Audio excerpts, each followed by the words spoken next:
Okay, welcome everybody today to today's Service Management Webcast. We have an overview and drill down of 17.1 with Dheeraj and Rajeev from Product Management. And with that, I'm going to turn it over to you, Dheeraj. Thank you, Chris. Good morning, good evening to everyone on the call. This is Dheeraj Pershad from the Product Management team, and welcome to the CS Service Management ITSM 17.1 Perspective Webcast. First up, a quick agenda for the day. We will start off by looking at the download and upgrade details of 17.1 release and any changes from a customer experience standpoint on download and upgrade experience is what we look at in this section. After this, we will get on to the meaty section of the presentation, which is what to expect in 17.1 release from a features and enhancement standpoint. And then we have some neatly lined up trivia bites around each of these enhancements and features in 17.1 release that we're going to look at. And we'll follow all of it up with a quick demo. So with that, let's get started and look at CS Service Management 17.1 upgrade and download information. First up, 17.1 release is a minor release on top of 17.0 and is expected to be generally available on February 26, 2018, and can be downloaded directly from the product's download page. And most important from a usability and from an experience standpoint, 17.1 release is what we call as a zero-hop upgrade release.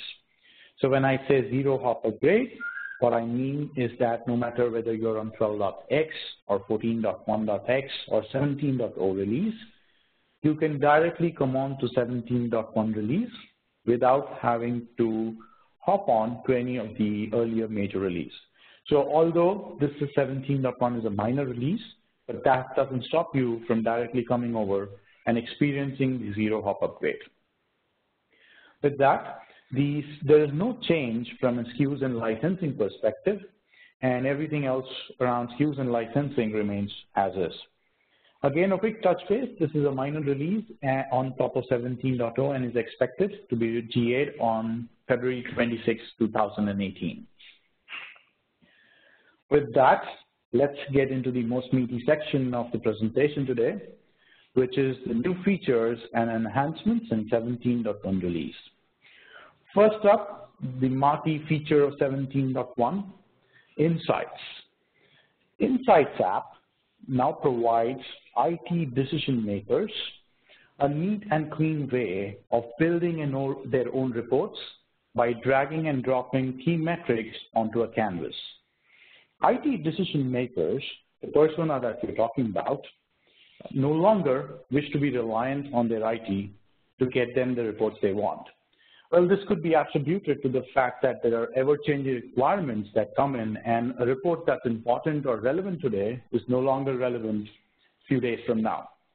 So what that means is IT decision makers want to build their own reports as and when the need arises, and that's exactly what Insights app provides. Most important of all this in an Xflow integrated experience. We will look at how this spans across and looks like when we get onto the demo and screenshots in the future sections of the presentation.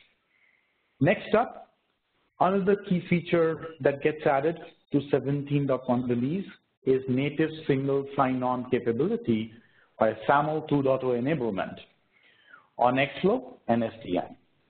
Now what this means is you can now hook up SDM and Xflow to your native identity providers and provide a seamless experience to your users who would continue to use these applications.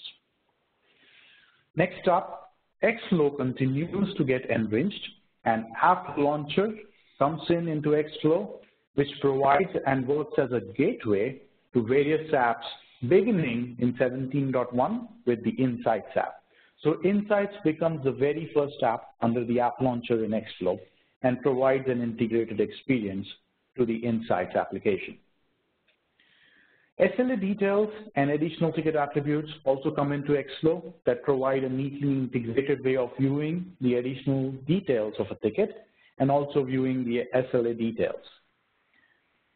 Workflow tasks now come into Xflow, and as an analyst, you can not only look at the tasks that are assigned to you, but with graphical interface that comes into Xflow that provides a very neat and clean way for the analyst to not only look at their tasks, but also visualize and see where their tasks fit in the broader scheme of things. So that's what graphical workflow and workflow tasks in Xflow now provide. And most important of all, now the KB article or the knowledge base article gets a full-fledged view right within your ticket detail. So you no longer have to navigate out of Xflow to look at your KB article. And not only look at the KB article, but also rate and comment on the article. Next up, a big capability from an administration standpoint is license usage. What license usage provides is a neat and clean way for administrators to track their SDM license usage and ensure that they stay compliant and don't end up on the wrong side of audits.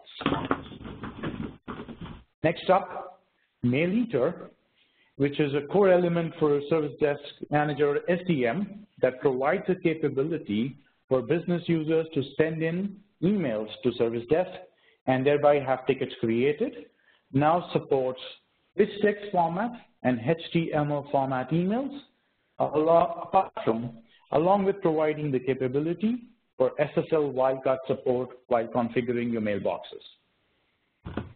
And of course, 17.1 release brings in a lot of quality improvements across the solution of products, including Service Desk, Service Catalog, ITAM, and Xflow via the customer voice process.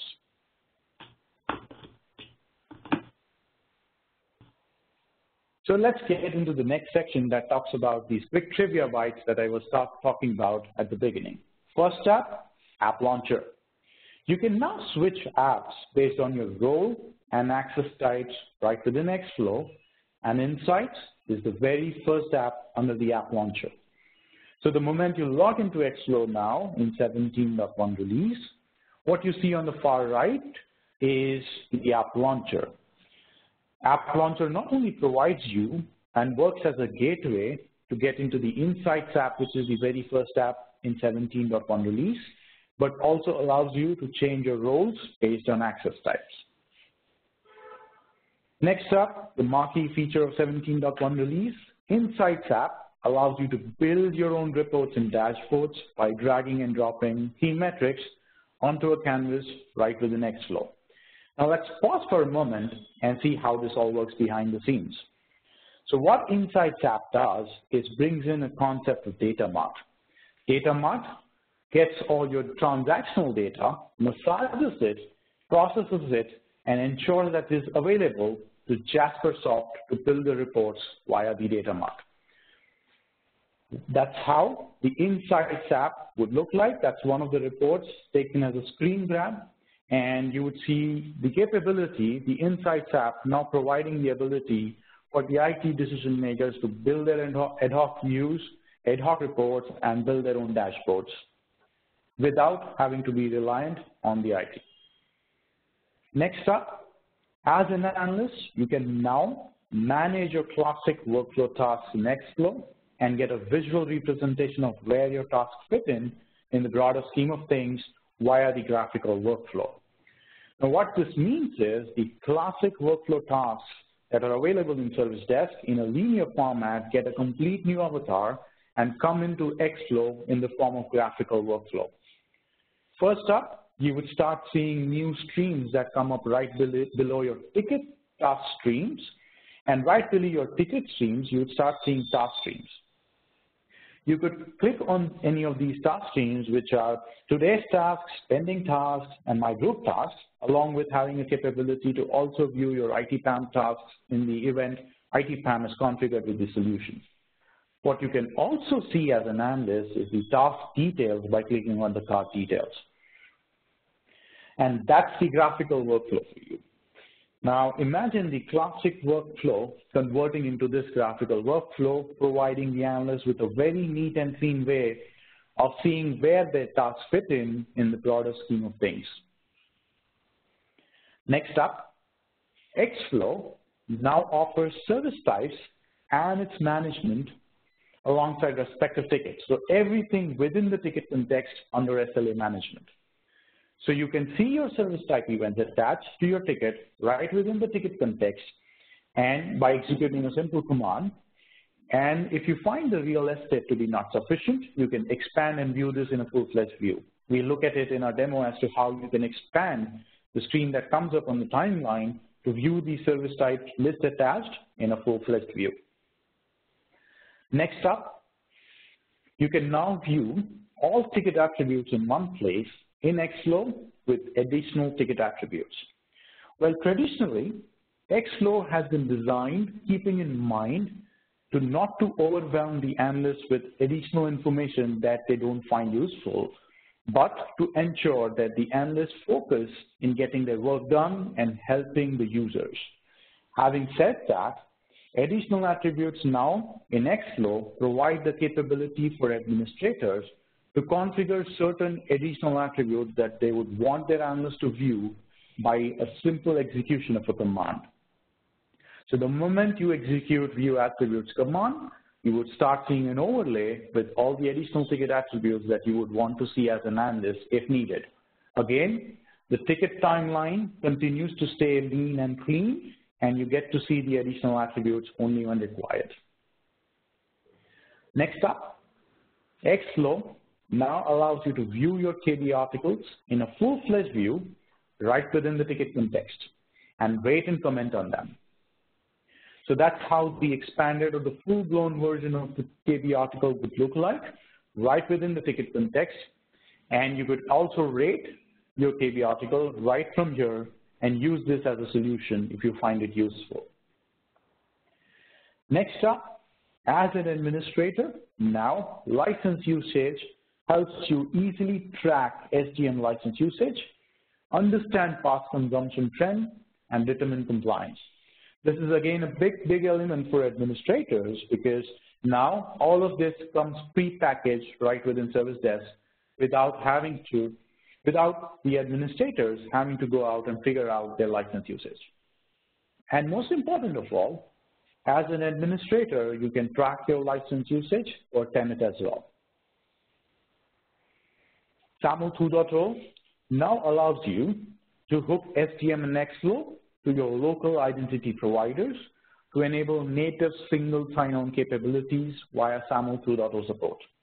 Now what this means is you go ahead and hook up SDM and Xflow to your local identity providers and provide a seamless experience to the user of the solution. And of course, MailEater, a big element in Service Desk, now supports HTML and RTF formatted emails.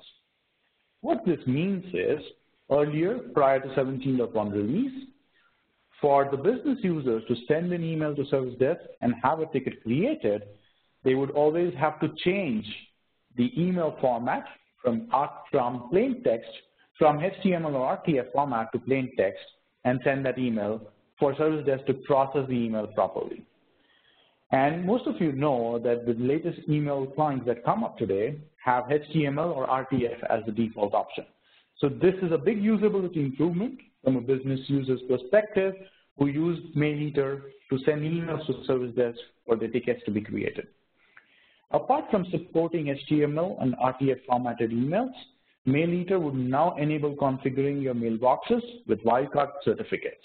Again, a big improvement for administrators because now with wildcard certificates coming in, reduces a lot of administration overhead. With that, let me pause for a moment and quickly launch my browser for a demo.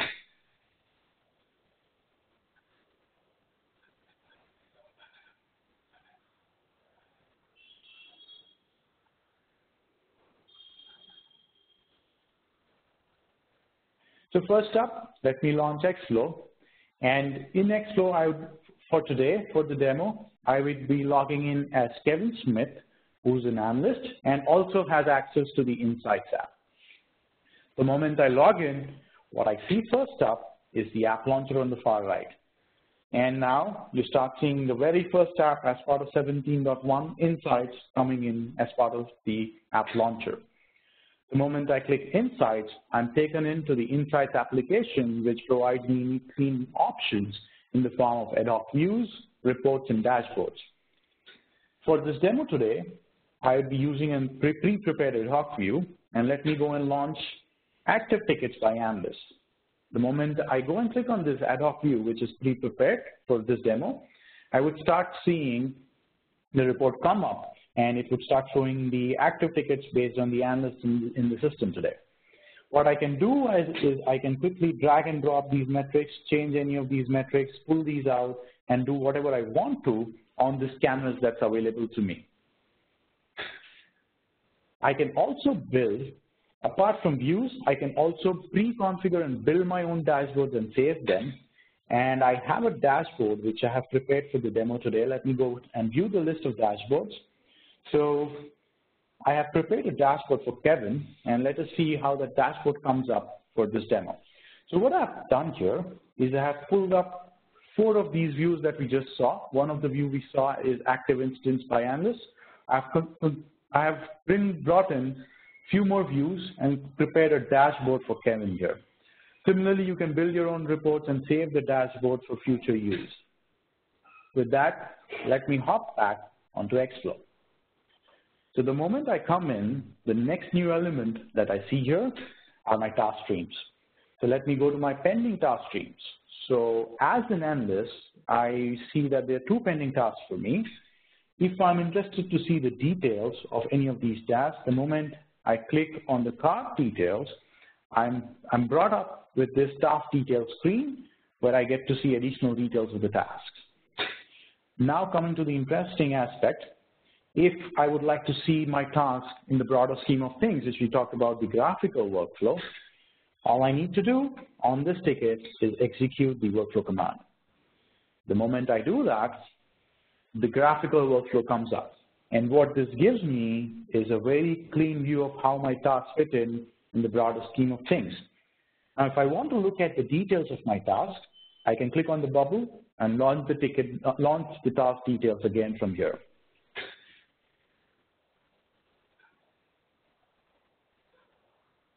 Let me open up another ticket, and for this, let us see if there are any service type events that are attached to this ticket. So the moment I execute view service type, I'm brought up with an overlay on my ticket timeline, and if I find this space or real estate not to be sufficient, I now have an option to expand my service type events and view them in a full-fledged view.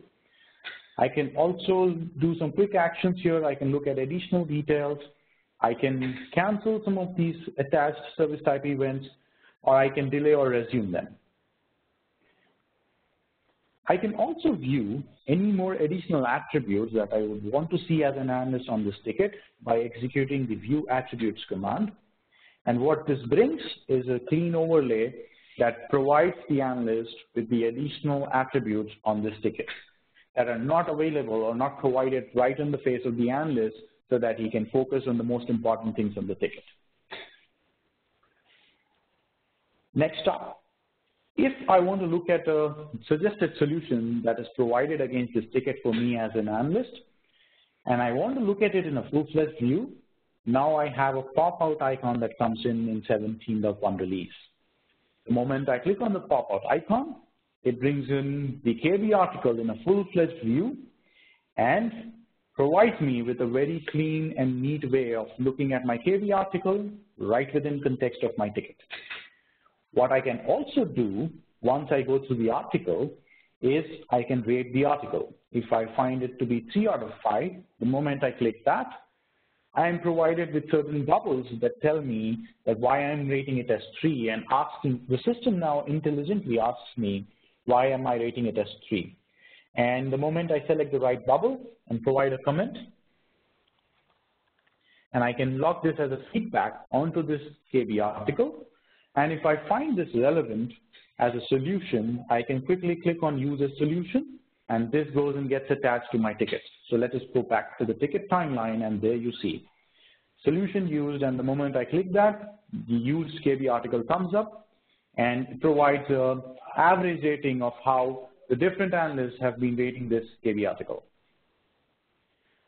Now, let me pause for a moment and move to Service Desk Manager and log in into Service Desk as an administrator.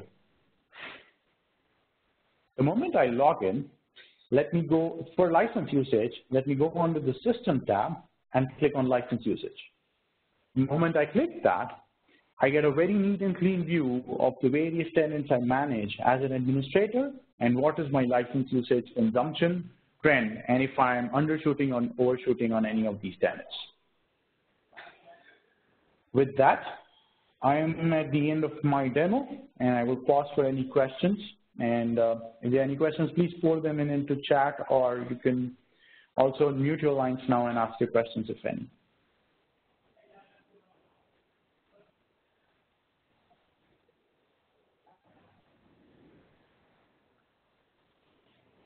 And when you're posting a question, please ensure that you send your question to everyone on the chat and not to the presenter or the host, so that everyone can view the question and others can also chime in.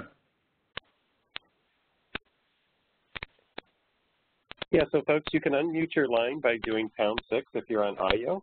That'll unmute your line. If you want to ask a question, go ahead and put it in the Q&A panel. I think there actually have been quite a few questions in there that Rajeev has been answering. At the moment, I don't see anything in chat, and I don't have chat available to select anything to enter. Yeah, there is no chat. Sorry, we misspoke. That would be the Q&A panel that you would use. Got it. Thank you. Yeah, so Chris, I see quite a few questions, and most of them are addressed. Right now, I have 2 unaddressed questions. One is from Santosh. Follow-up visualization requires Jasper or reporting component? And the answer is no, Santosh.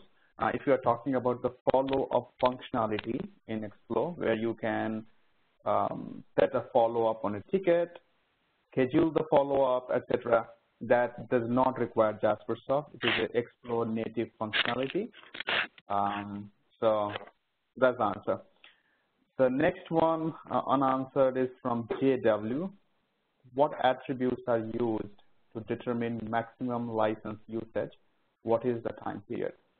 So there have been some KPIs in Service Desk Manager in the past that we have used in the background to track concurrent sessions in the system, whether you log in from the web interface or the API or mobile interface.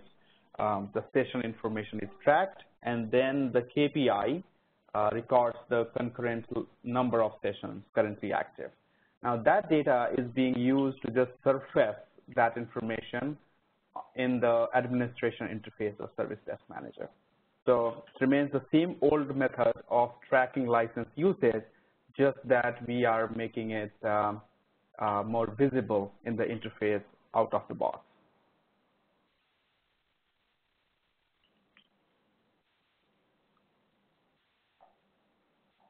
Okay, the question from Mark is curious. We use 14.1 with Windows 2008 server, the 17.1 support 2008 server. Mark, unfortunately not. 2008 has been removed from mainstream support from Microsoft, and we dropped that version right from 17.0.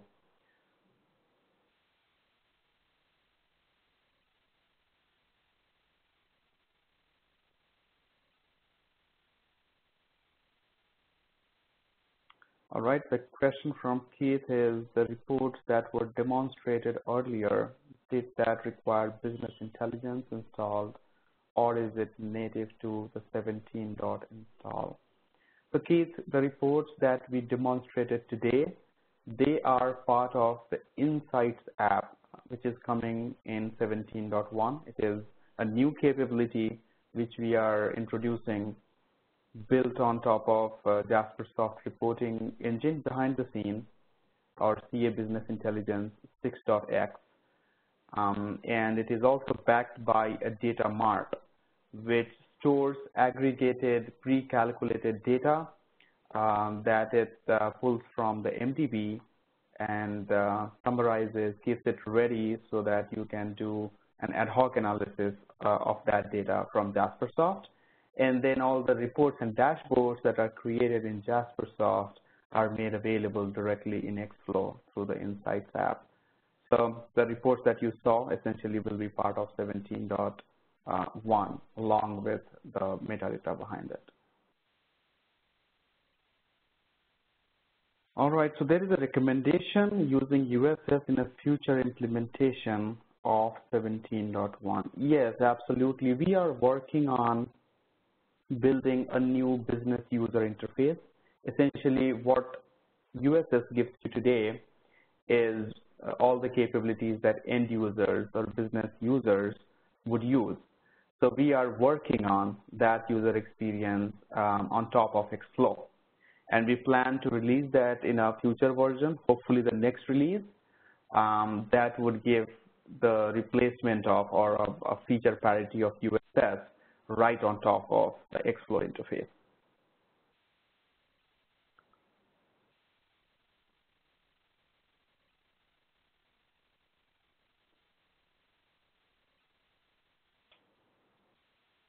What is the minimum version of extraction that is compatible with STM 17.1?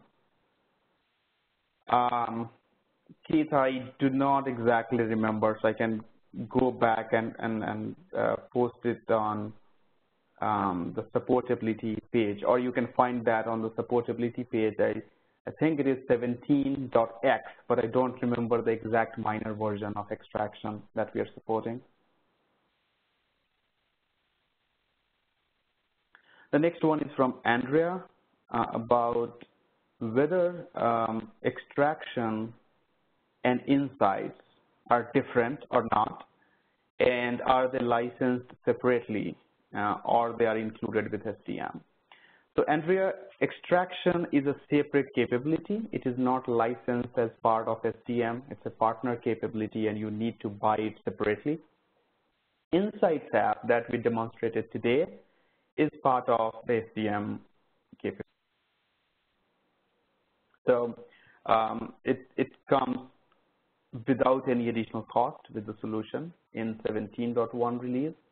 And Jaspersoft as a reporting engine in general, it comes with a solution. It has been around for a couple of releases anyway.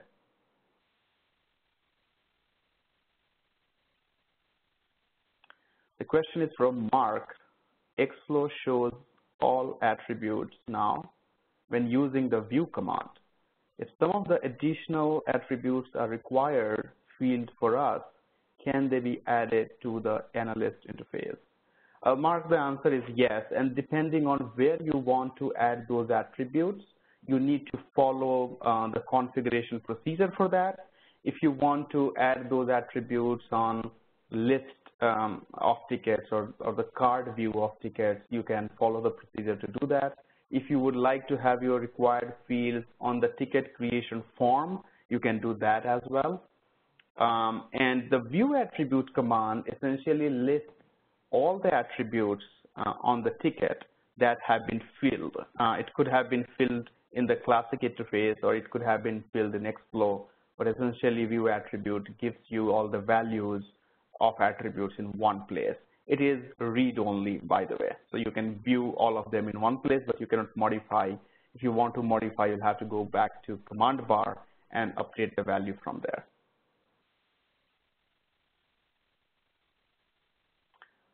Similar question from Remy is, will the STM fields be usable in Xflow? And the answer is yes.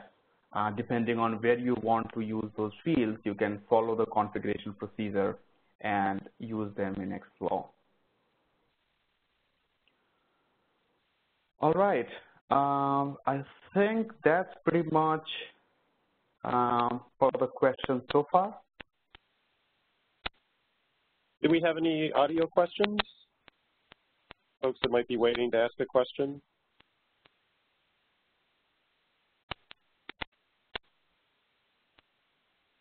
I guess not. Looks like there's one more question that just went in the Q&A.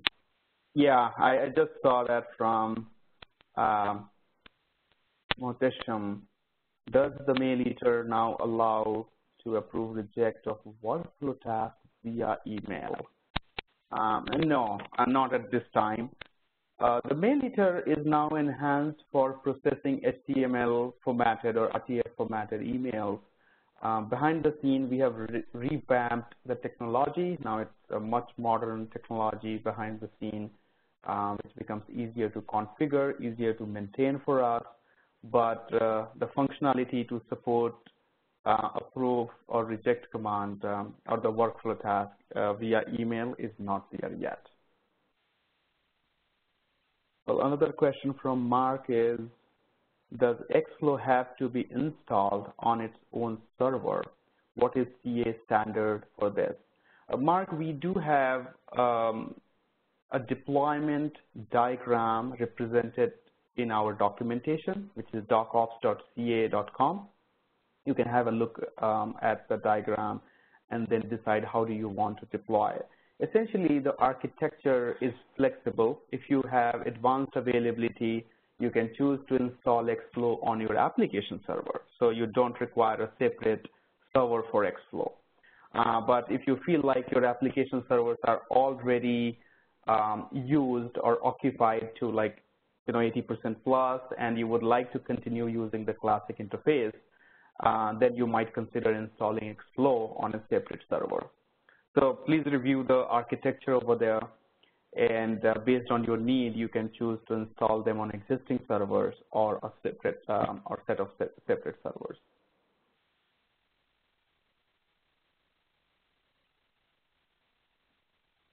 That's right. The question is from JW. Did you say the workflow stream would include classic and PAM tasks? Yes. The new task streams that we have added in Xflow would include the classic tasks as well as the ITPAM or PAM tasks.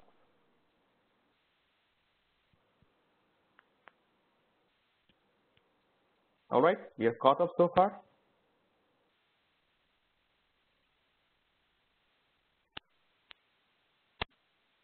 Any more questions, folks?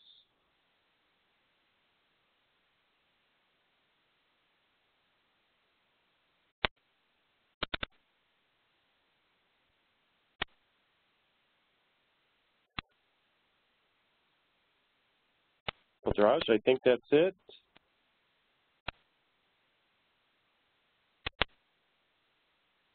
All right, then. I would like to thank everyone for joining us for the webcast today, and feel free to try your hands on 17.1 and when it becomes available towards the end of this month. And look forward to collaborating more closely with the community. Thank you very much. Thank you very much, Dheeraj. Thank you, Rajeev. Thank you, everyone, for participating today. Everyone have a great rest of your day.